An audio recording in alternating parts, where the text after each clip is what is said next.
وبعد صبحي عبد السلام ما تم طرده من قناة الزمالك ومن نادي الزمالك، جه الدور على الكابتن خالد الغندور اللي كان بيطلع باستماتة على قناة نادي الزمالك يدافع عن وجهة نظر مجلس إدارة نادي الزمالك. هسمعك دلوقتي فيديو غريب جدا وتصريح غريب جدا من الكابتن خالد الغندور عن مجلس إدارة نادي الزمالك اللي بيتهمهم فيه إن هم سبب المشاكل الكبيرة والأزمات الطاحنة المالية لنادي الزمالك، هم السبب فيها. السلام عليكم. في البداية يا جماعة نصلي بينا على النبي كده ونزيد النبي صلاة.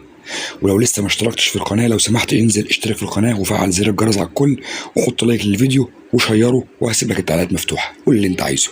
وتعالوا نسمع سوا دلوقتي الكابتن خالد الغندور وهو بيقول كلام وتصريح عجيب وبيتهم فيه إدارة نادي الزمالك إن هي سبب فشل نادي الزمالك الأزمات المالية الكبيرة اللي موجودة في نادي الزمالك هم السبب فيها. تعالوا بقى نسمع خالد الغندور وشكلها كده هتحلو. ناس بتطالب برحيل المجلس الحالي، وكأني أنا لو قلت حاجة تانية يبقى أنا كده تابع لمرتضى منصور ومطبلاتي.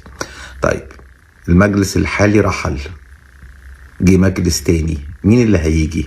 هل اللي جاي رجل أعمال كبير يعني هيدفع 400-500 مليون جنيه؟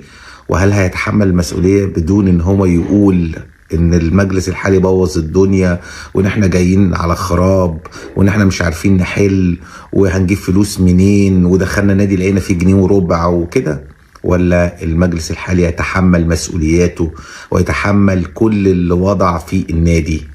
النهارده دلوقتي فاضل لنا تقريبا حوالي 25 يوم على نهاية فترة القيد الصيفية.